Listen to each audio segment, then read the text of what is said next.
존 하위의 책 스코틀랜드의 신앙 영웅들을 통해 스코틀랜드 언약도들의 생애와 신앙적 토쟁을 살펴보기 위해 오신 여러분을 환영합니다. 오늘은 로버트 보이드에 대해 알아보도록 하겠습니다. 이 책을 보내주시면서 특히 로버트 보이드의 이야기가 궁금하다고 하셨죠? 정말 탁월한 선택이에요. 왜냐하면 그의 삶은 단순히 한 신앙인의 이야기가 아니라 자신의 신념이 국가 권력과 정면으로 충돌할 때 한 천재가 어떻게 무너져 내리는지를 보여주는 비극이거든요. 같이 한번 깊이 들어가 보시죠. 맞아요. 보이디의 이야기를 제대로 이해하려면 그가 살았던 17세기 초 스코틀랜드라는 무대 자체를 먼저 이해해야 해요. 당시 왕이었던 제임스 6세는 스코틀랜드 교회를 잉글랜드 성공회처럼 바꾸고 싶어 했어요. 아, 왕이 교회의 수장이 되는 그런 중앙 집권적인 모델 말이죠? 네, 하지만 스코틀랜드 장로교인들은 왕이 아니라 그리스도만이 교회의 머리라고 믿었고요. 바로 이 지점에서 개인의 양심과 국가의 통제라는 피할 수 없는 거대한 충돌이 예고되고 있었던 거예요. 로버트 보이드는 바로 그 폭풍의 한가운데로 걸어 들어간 인물이고요. 정말 거대한 충돌의 서막이 느껴지네요. 그럼 그 폭풍 속으로 들어가기 전 천재 학자로서 그의 화려했던 젊은 시절부터 한번 살펴볼까요? 1578년 글래스고에서 태어났는데 아버지가 대주교였다고 하니 출발은 좋았던 것 같아요. 출발은 좋았지만 3살 때 아버지가 돌아가시면서 순탄치만은 않았죠. 하지만 워낙 명석했던 것 같아요. 에든버러 대학교에서 석사학위를 받았는데 여기서 그의 인생을 바꾼 스승 로버트 롤록 총장을 만나요. 아, 그 로버트 롤록이요? 네, 보이드 스스로 롤록의 가르침을 통해 회심했다고 고백할 정도로 깊은 영향을 받았어요. 이때부터 그에게 학문은 단순히 지식을 쌓는 도구가 아니라 신앙 그 자체와 연결된 것이 된 거죠. 아, 그러니까 학문적 탐구가 곧 신앙적 순례의 길이었던 셈이네요. 그런데 1597년에 도련 프랑스로 떠나잖아요. 스코틀랜드의 정치적 종교적 혼란을 피해서였다고 책에 나오는데 이건 일종의 도피였을까요? 아니면 새로운 기회를 찾아서였을까요? 둘 다였다고 봐야죠. 당시 스코틀랜드는 왕의 압박이 점점 거세지던 시기라 양심의 자유를 중시하는 학자에겐 좀 숨막히는 곳이었을 거예요. 프랑스는 그에게 피난처이자 기회의 땅이었죠. 그리고 그곳에서 그의 재능이 정말 말 그대로 폭발해요. 여러 도시를 돌며 공부하다가 21살이 되기도 전에 몽토방 대학교의 철학 교수로 임용돼요. 잠깐만요. 21살도 안 된 스코틀랜드 청년이 프랑스 대학교의 정식 교수가 됐다고요? 네, 맞습니다. 그건 정말 상상하기 힘든 수준의 천재성인데요. 당시 학계가 얼마나 충격을 받았을지 짐작이 가요. 그렇죠. 그의 명성은 여기서 끝이지 않아요.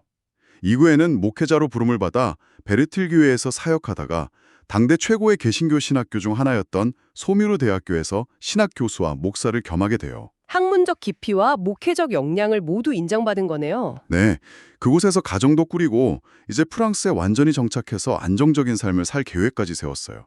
그야말로 모든 걸 이룬 상태였죠. 프랑스에서 최고의 존경을 받는 학자이자 목회자로 안정적인 삶의 기반을 다졌군요. 그에게는 그곳이 약속의 땅처럼 느껴졌을 것 같아요. 그런데 대체 무엇이 그 모든 걸 버리고 다시 불안정한 고향 스코틀랜드로 돌아오게 만든 걸까요? 바로 그 지점이 그의 비극이 시작되는 전환점이에요. 예상치 못한 인물, 바로 스코틀랜드의 제임스 6세 국왕이 직접 편지를 보내서 돌아와 달라고 요청한 거예요. 왕이 직접요? 네, 글래스고 대학교 총장이라는 아주 명예로운 직책을 제안하면서요. 왕이 직접 편지를 보내서 스카우트 제의를 했다고요? 이건 거절하기가 정말 어려웠겠는데요. 한편으로는 자신의 명성이 고국 왕에게까지 인정받았다는 생각에 뿌듯했을 수도 있고요. 하지만 프랑스에서의 안정적인 삶을 생각하면 아내나 가족들의 반대가 엄청 났을 것 같아요. 맞아요. 기록을 보면 아내와 가족의 동의를 얻는 과정이 아주 힘들었다고 해요.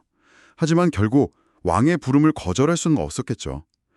1614년 그는 17년간의 프랑스 생활을 정리하고 스코틀랜드로 돌아가요.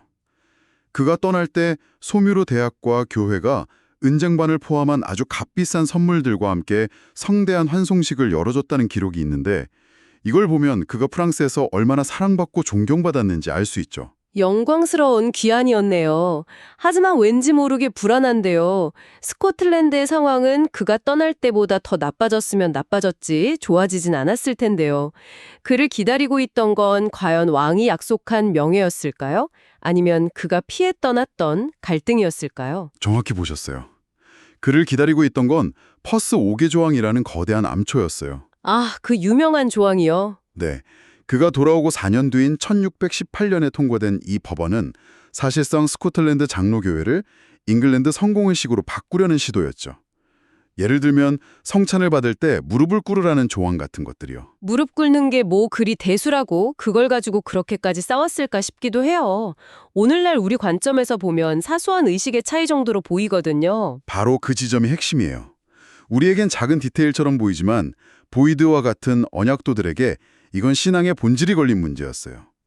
그들은 성찬이 함께 식탁에 앉는 교제라고 믿었기 때문에 서서 받는 걸 원칙으로 했어요. 반면 무릎을 꿇는 행위는 빵과 포도주 자체를 숭배하는 가톨릭적인 의식으로 여겼고요. 아, 더 나아가 교회의 머리이신 그리스도가 아닌 지상의 왕에게 굴복하는 상징으로 받아들인 거죠. 그들에게는 신앙의 마지노선이었던 셈이에요. 이제야 이해가 가네요.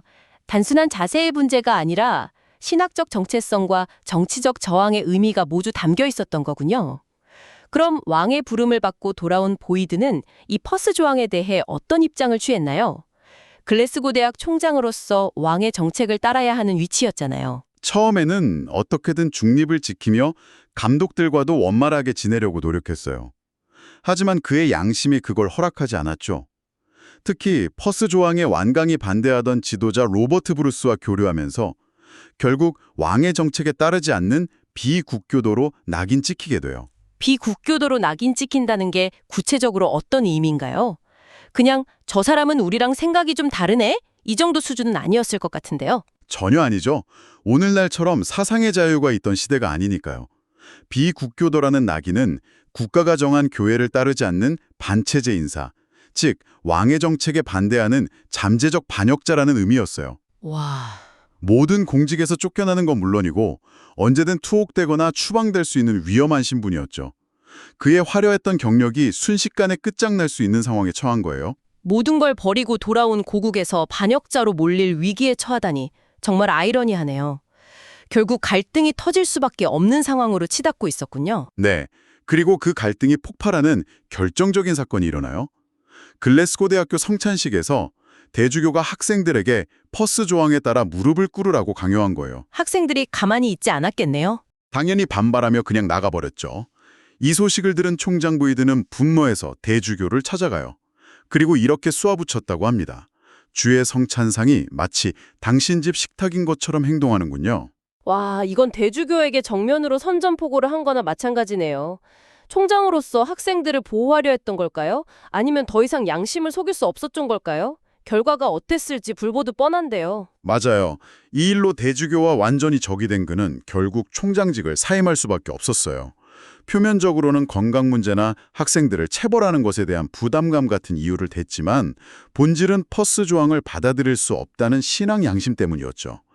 이때부터 그의 삶은 비극적인 패턴을 보이기 시작해요.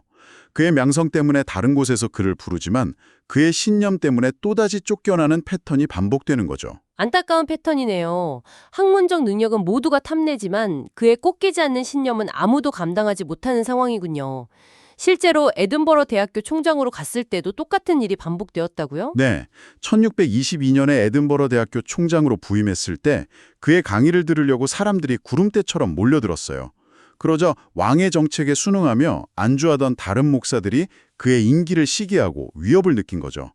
결국 그들이 왕에게 보고했고 왕이 직접 편지를 보내요. 뭐라고요? 내용은 간단했어요. 순응하던지 떠나던지 둘 중 하나를 택하라. 결국 또 선택의 기로에 놓였군요. 여기서 한번 타협하고 총장직을 유지할 수도 있었을 텐데요. 보이드는 그럴 수 없었어요. 그는 또다시 사임계를 제출하고 에든버러를 떠납니다.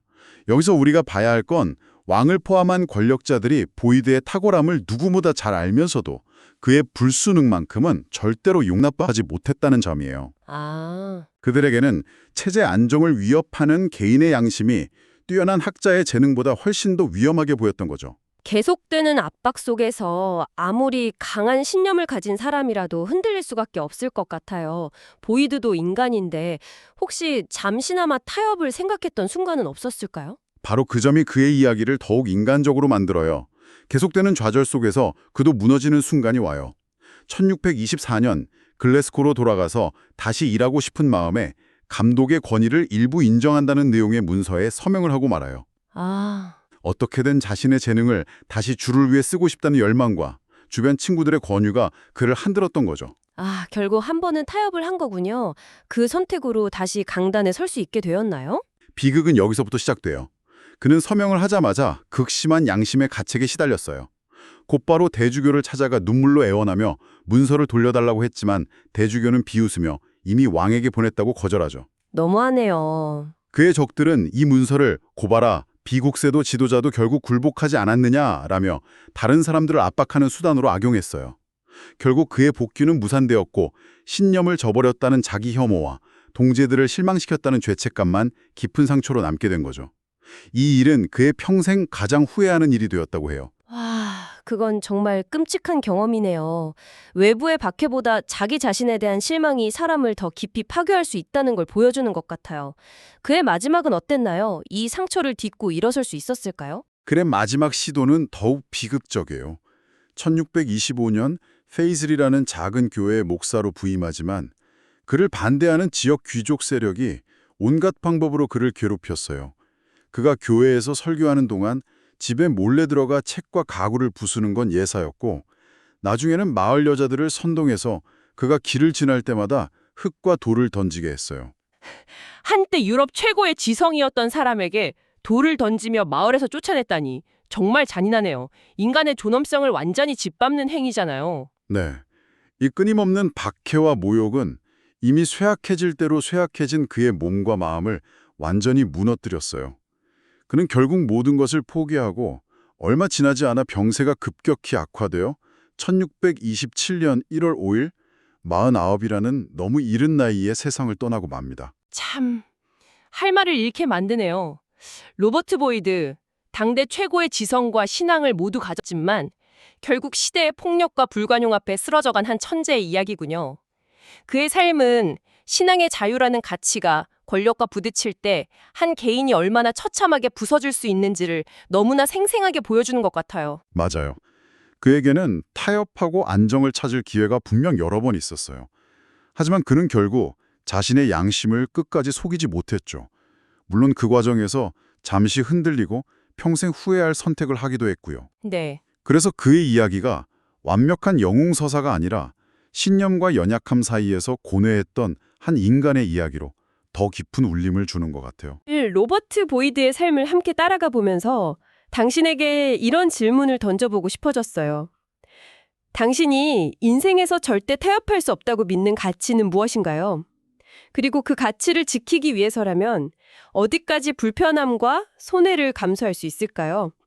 보이드의 삶에서 가장 고통스러웠던 순간은 외부의 박해가 아니라 스스로 자신의 원칙을 잠시 어겼을 때 찾아왔다는 점이 인상 깊어요. 어쩌면 우리 삶의 가장 큰 싸움은 세상의 압박이나 외부의 적이 아니라 이쯤에서 적당히 타협하라고 속삭이는 내면의 목소리와의 싸움일지도 모르겠습니다.